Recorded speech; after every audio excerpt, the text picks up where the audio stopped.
Hey everybody, I'm Jessie Herron, the host of Rediscover Your Story, a podcast for marketers who need a break from the everyday learning but still want to hear from like-minded professionals on all things creative. Today, we're going to hear from Taryn Lawson, Director of Marketing at HOIST, a small but mighty company in the world of beverage. Without further ado, let's discover her story. Well, hey, Taryn, thanks for joining us. Thanks for having me. Yeah, on our Rediscover Your Story podcast. We've been working together for a little while now, but this is the first time we've ever been able to really sit down and do this. And so I want to just start by asking you to tell me a little bit about HOIST and that story. Yeah, so HOIST is exciting. So thanks for the opportunity for having us here, or me here, but to talk about HOIST. Crazy. What people probably don't know is HOIST actually started in 2009. It started by a group of guys that all went to a high school here locally together.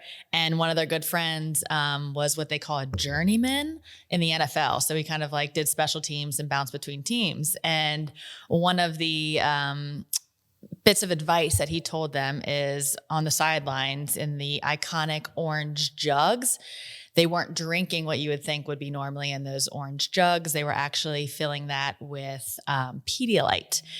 And so not only were they drinking that on the sidelines, but then they were also drinking it when they went out and had a couple too many beverages the night before. And so Ben and Kelly, who are two founders, took that advice because they had recently, they just graduated from college and they were still going out during the week, obviously, and suffering through the next day at work. And so they started picking up Pedialyte and drinking that kind of as a hangover beverage. But kind of a twofold thing is one, it didn't taste very good. It kind of tasted very medicinal. And then two, they were really embarrassed to be shopping in the infant aisle for a hangover beverage.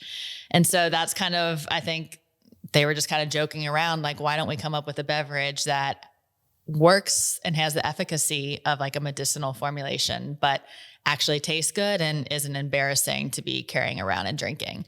And so after a couple of years of kind of like shooting that around and talking about it, they finally scrounged out some money and went to a beverage scientist and basically said, make this taste good.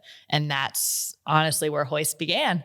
And so it started as like a hangover drink that they sold in like a Red Bull can. I remember. Yeah, I like do. the original days HOIST? I do remember the original days of HOIST and the can, and I don't like remember like Red Bull girls, but I remember them kind of passing it out, when you would be at different bars or something. And that's exactly what they would do. Yeah. They had an old El Camino cars and they would go up to like Mount Adams and different bar neighborhoods within Cincinnati and schlep HOIST out of the trunk of their cars, as kind of coined as the last drink of the night. Yeah. And so that's honestly where HOIST began. That's where the formula kind of started. And then sales were really good on Friday and Saturdays. But then during the week, they kind of started, obviously they weren't big enough to sustain full on like retail, the type of numbers that places like UDF and like that were expecting. So when did you come on board? And then tell me how things have sort of changed. How did the story change? Yeah. So I came on board almost 4 years ago, which is crazy to say, but I was actually the first marketing hire that they had internal. So a lot of stuff was, they leveraged different agencies and we're a startup, right? So it was very scrappy in the beginning. And so I think we like to joke that they were kind of in like very expensive Beverage College for a couple of years where they always had this great formula, but they never could understand or really hone in on who they were for and like the type of product and the audience and really how they wanted to brand themselves. So that was kind of my role that I was brought in to do is let's figure out who HOIST is. Let's put a stake in the ground for who we are. And then let's go get it. If you don't know your audience, then that is really expensive. And that's what's really hard about hydration because everyone needs hydration. Yeah. And so it's hard where I think I like to joke with Ben, who's the VP of sales, that sometimes they had like squirrel mentality, right? They'd be like, someone's like, oh, my mom has cancer and she's used this with her cancer treatment. So they're like, oh, we should be a drink for cancer. And then it's, oh, but my daughter plays soccer and their team, oh, we should be and so it was always, that's what's really hard. And I think that's what they struggled with for a bunch of years was honing in and staying focused, and without someone kind of at the helm in a marketing position that was keeping them within their boundaries of, nope, this is our brand, this is who we're from, I think it got a little squirrely. But that's kind of what my job was to do, is really to come in to figure out, redefine, look at the current landscape of all the different brands. I think what was really exciting is also at the time I was coming along, there was also consumer education was catching up to kind of our product and where we were.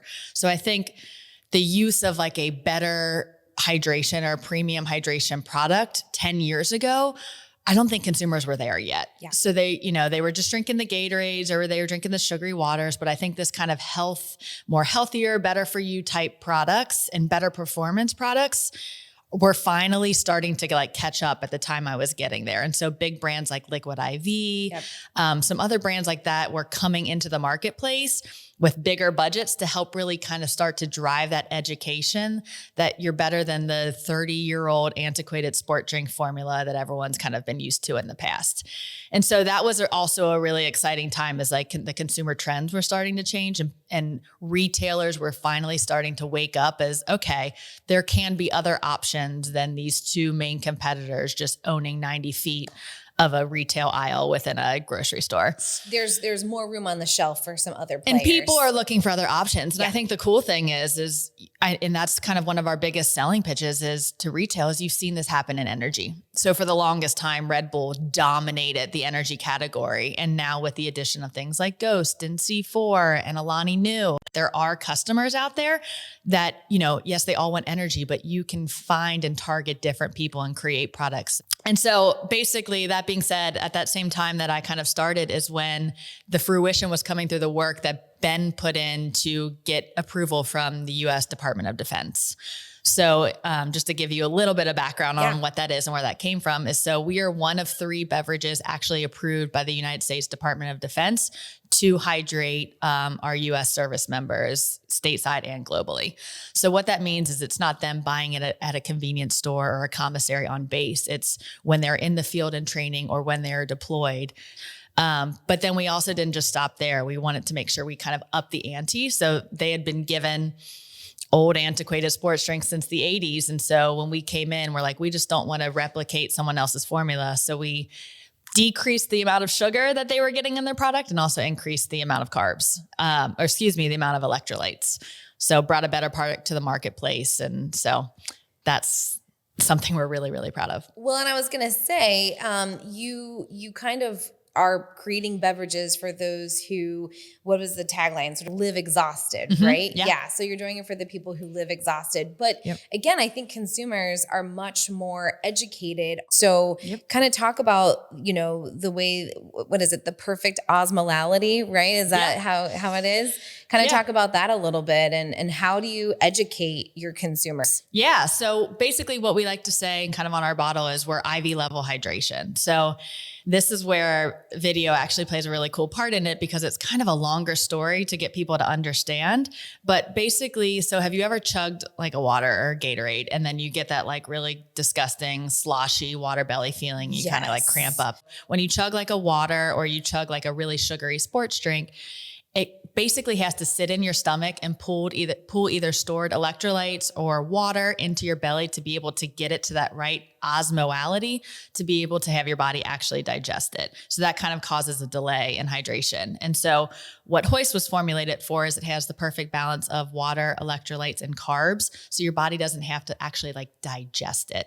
So it has the perfect balance so that after you consume the product, it immediately flows through your digestive system and hydrates you. So there's not a delay in hydration. So that's kind of where we play that IV level hydration. So it kind of hydrates you quicker. Your body is not doing a lot of the work. Your body already did all the work. So then the drink is doing the work for your body afterwards. Yes, exactly. Yeah. Who else are you then kind of attracting or targeting right now? Yeah, absolutely. So it's kind of funny because if you think about the category that we play in, it is called a sports drink category. And a lot of people, different brands, they really use that Gatorade sports drink playbook and and try to play the same game. And let me tell you, that is a hard and very expensive game to play. I mean, Body Armor, I get to their absolute credit. They came in and they, they got Kobe Bryant as one of the co-owners in the beginning, but they spent $500 million within marketing to really build their brand. And then you've seen a lot of other companies, start to come in there and play the same playbook. And it's hard not to, because, people are exhausting themselves in sport, right? So it's an easy correlation to the need of hydration. But where we've really tried to turn it on its head is, we're not for the celebrity athletes and just trying to get kind of like unfounded, like fake endorsements that we just buy people. We like to say we're for the true tier 1 athletes. And so that's your first responders, that's your military, that's for the people that are out there every day, putting their lives on the line, defending ourselves, defending our country. And so that's kind of really who we hearken back to and who we like to really idolize in terms of kind of who we look up to be and who we like to represent our brand. So it's the people that, through grit, through physical exercise that are constantly pushing themselves every day, the adventurers, the outdoorsmen, the hunters, the fishermen, more of the hardcore type fitness through obstacle races and stuff like that, rather than just your everyday, I'm just going to run this 5K. Granted, I'm not saying a 5K is easy, but it's for the people that are really pushing themselves and need that better hydration. And tell me a little bit about, I mean, again, you're sort of like the small fish in the really large sea of these hydration drinks and hydration beverages. I'm assuming, when you're thinking about your role as the marketer within this organization, how has that been to sort of get your message out? I mean, there's so many mediums to consider. I would assume video is pretty high on that list of consideration, but talk to me about how you kind of play in the field. Yeah, honestly, from a marketer perspective, it's kind of a marketer's dream. I'm not going to lie. So the ability to kind of create a brand almost from scratch and kind of go against this, I like to joke that it's like a David and Goliath versus Goliath type story. So it's, we're this scrappy, small startup brand with a hell of a good product. And we're willing to go head to head with the big guys because we truly believe in the product that we bring to the table and who we are as a brand. And so it's challenging from a dollars perspective and from a, they built the category if you think of some of these big brands and what we're going against. But honestly, we try not to get ourselves caught up in most of the competition. And we truly just focus on our story and who we're for and the people that we're for. And so video has played a huge, huge part of that because one, it helps tell the education of our product, probably a lot better than even the way that I just explained it to you, because you can show visuals of how it works within your body or within the stomach, and it helps explain it better.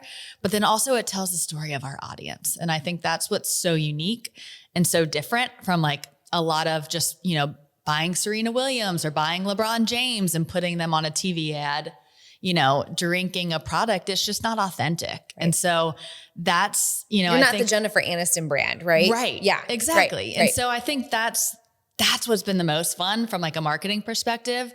Every single lens that we look, whether it's events, influencers, media, photography, any person or anything that we walk through or look through for marketing, it's all comes down to authenticity for us, 100% across the board.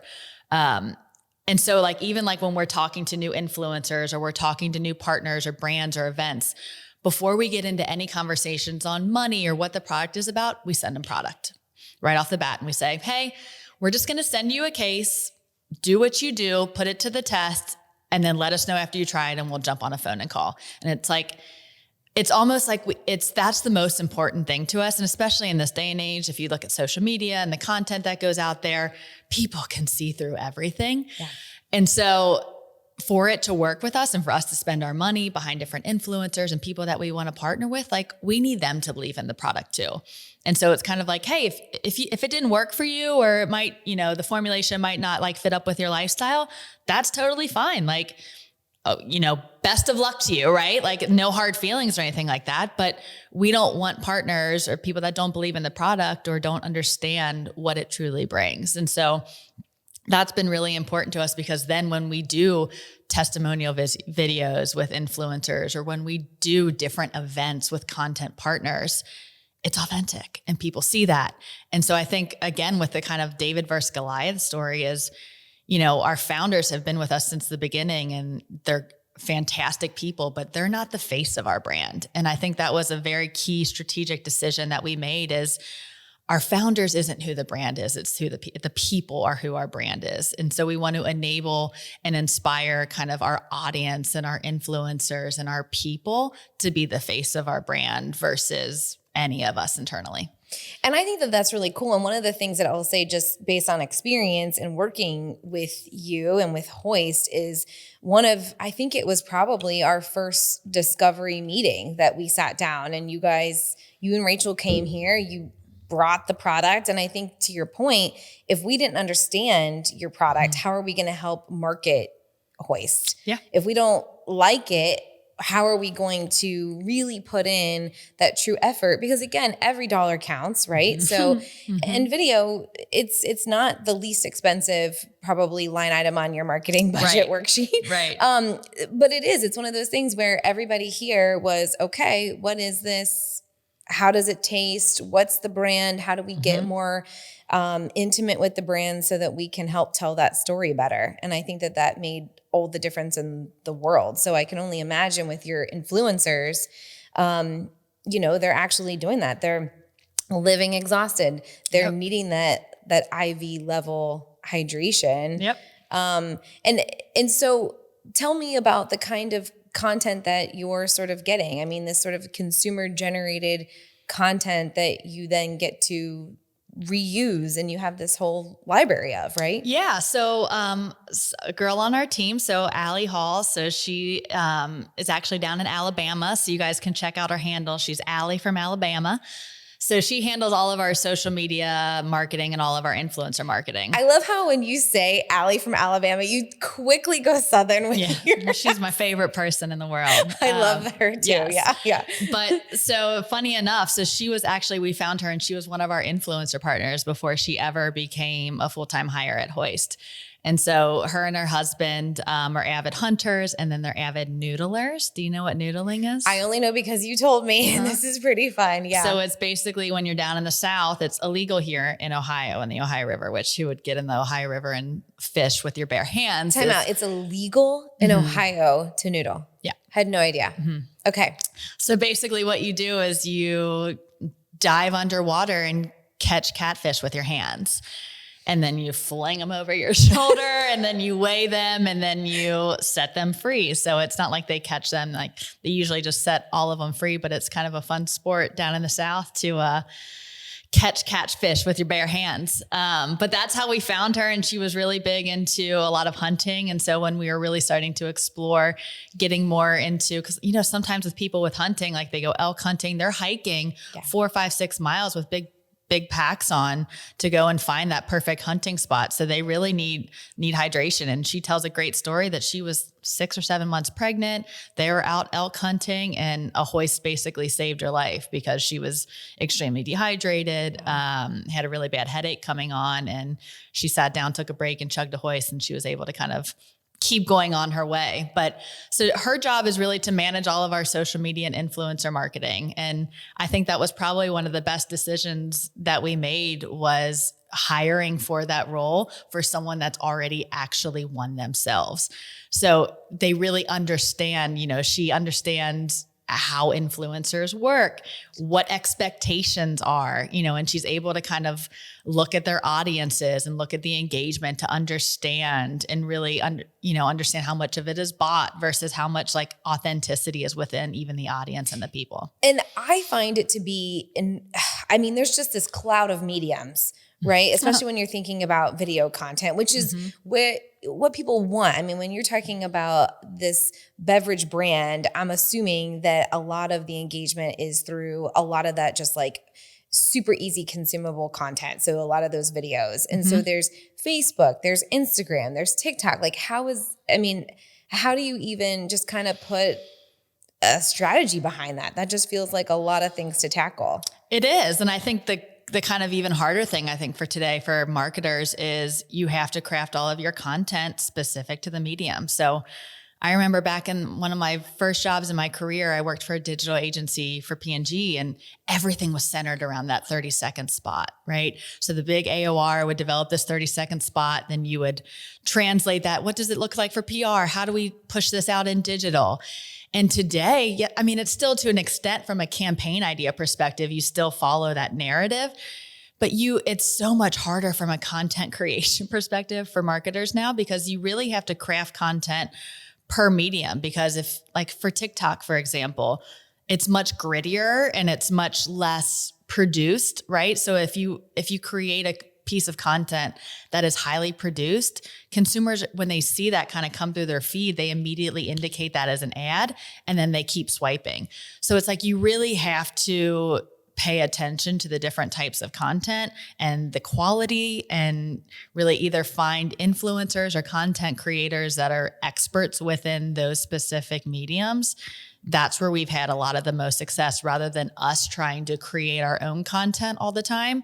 I think it's definitely a mix. Yep. It's a mix of brand created content, whether that's us doing like more science, or this is who we are and this is what we're about, and then leveraging our influencers to kind of tell a bit more of a testimonial type story. Yep. But that's really where we've had our luck. But it's hard. You got to really cut through the hyper swipers, right? Yeah. You really do. You have to really catch their attention, because I mean, and it's just getting worse. I think attention spans are getting smaller and smaller. I look at even my own kids, and they want to be on, they want to create content on Instagram, which is really hard to tell an 11-year-old, like, no one cares. Yeah. You know, like, no one wants to watch that, honey. No one wants to watch that, honey. But But then at the same time, they sit there and watch YouTube videos of other people making squishmallows, or playing a video game, or opening a Lego, right? So it's really hard to, to your point, like cut through all of the hyper swipers and create the content that makes the most sense for your audience. Yeah. And the craziest thing that I was kind of awoken to a couple of weeks ago was we had a team meeting in Oklahoma City. And we just opened a bunch of new accounts in grocery stores in Oklahoma City. So we all kind of went to Oklahoma and rode around with the distributor and whatnot. And one of our new hires, Emma, we were talking about where we were going to eat team dinners. And instead of going to like Google or Yelp or something like that, the first thing she did was go to TikTok. And so that's where she found restaurant recommendations, things to do around town. And I kind of dug a little bit more into it. And it's interesting to see how much TikTok is now really coming into a search play. So specifically with Gen Xers, they're going to TikTok before they're going to Google to like learn product information, places to eat, tourism things, what have you. It's almost now turning into a search engine, because it's that quick, rather than going to Google and typing in restaurants to eat in Oklahoma City, then scouring through a bunch of different articles, you just type it in and you see a couple videos and you can get the feel for a place, and it makes complete sense. But it makes you think, okay, well, now I need to think about TikTok from a content creation perspective, but then also how do I think about TikTok from a search perspective and providing product information that delivers on that as well. So it's crazy. I was going to ask you, what's the thing that we should all be kind of watching? And I think that that's it right there, is how do we leverage TikTok to be more than just a content for like people to have entertainment? But I love the idea of how it's more of like this search play. But I think you're right. I mean, anytime you go to a new city, I don't want to go through Yelp reviews. No. I really don't. No. And I would rather just go to the influencers that I already enjoy their content and just kind of search that way. Yeah. Yeah. And I think the other cool thing that we've really started to figure out, and I'll credit this to Allie, is the understanding on TikTok. There's some people that are influencers, and then there's some people that are really good at just content creators. And so finding the people that are influencers that really, that's their job, right? Not their job, but that's what they're known for. And that's what people follow them for, is what do they recommend? What do they like? And how do they use it? And so when you set relationships with people that are influencers, it's really just their authenticity is the most important in terms of like talking about the product and how it fits within their lifestyle, because that resonates with their audience. But then there's like the whole other like content creator side that maybe they might not have the biggest followers, but they can create they're really good at creating TikTok or Instagram reel videos. And maybe you use that as a brand and we use that as an ad. So it's like, instead of, it's just thinking and looking at people differently versus what they can bring to the table, and optimizing based on that. That's awesome. Thanks for sharing. Honestly, TikTok to me is like this black hole that there's so many ways sadly, to slice it's our it. age, and it's, it is not our to age. age us, but it's like different. We didn't grow up with it, but seeing the numbers where people think, oh, it's only Gen Z, it's only Gen Z. Yeah, that's the majority of it, but there's a lot of voyeurs out there that are in the millennials age that are, they might not be posting their content, but Lord, are they looking? Even news. That's where it gets tricky, is because of, fake news, and you can worry about who's putting this news out there and what have you. But they're really looking to expand within that, as well as like shopping and finding ways to integrate within shopping. Hell, I was in Walgreens the other day and I saw a big display for Maybelline, and it says, as seen on TikTok. And I'm like, look at that. It used to be as seen on TV for when those ads used to be back. You're aging us again. I know. You're aging us again. But now that's the new like little sticker that people are, makeup brands are putting on their displays now within store, as seen on TikTok. And I'm not going to lie. I was like, oh, what was seen on TikTok? Let me see. And it caught my attention. But I think I don't want to call you a small brand, but I think when you look at your landscape and you look at the industry, right? So you're not the biggest brand in the pond, but these types of platforms have been probably really helpful in boosting, the people that follow you, and being able to boost the actual content and how it reaches people. And so your audience is getting the content at a much quicker pace as well. 100%. And we don't have to rely on big, expensive production shoots. And I think that's what's really nice for a scrappy brand like ourselves, is we can still get high quality content, either through influencers or just independent videographers, or working with small agencies like you guys that just help us create that story and allow us to get content out there in a much more efficient manner than these big ass content shoots that we used to always have to do. Yeah. It allows you to be more nimble. Yeah. Right? Like, it allows you to have that flexibility, be nimble, get content out at a much quicker pace. And, I think we all know the world changes super quickly, right? So the thing that maybe worked on TikTok or Instagram, I don't know, even just in January, probably doesn't work, coming this fall or even this summer. So it's just a totally different trajectory for content marketers and just marketing managers across the board. Absolutely. Yeah. I think this was fantastic. Yeah. Thanks for having us. Thanks for letting me tell the story of HOIST. We're kind of like the little engine that could, it's definitely a roller coaster, but I think we've hit our stride with, we know who we are, who we stand for, who our customers are. Like, we're authentic in everything that we do. We're not trying to take someone else's playbook. And I think that's the most fun. And that's why people get behind us. And at the end of the day, we're a damn good product and our formula hasn't changed. And that's why we're around for so long. And we're just excited to continue to grow and continue to expand, and good old Cincinnati brand. So I love it. Yeah. I love it. Thanks for sharing your story. Thanks for having me. Thank you for listening. If you would like to rediscover your own story, please connect with us at any of the links below. My name is Jessie Heron. Thanks for taking a break with me.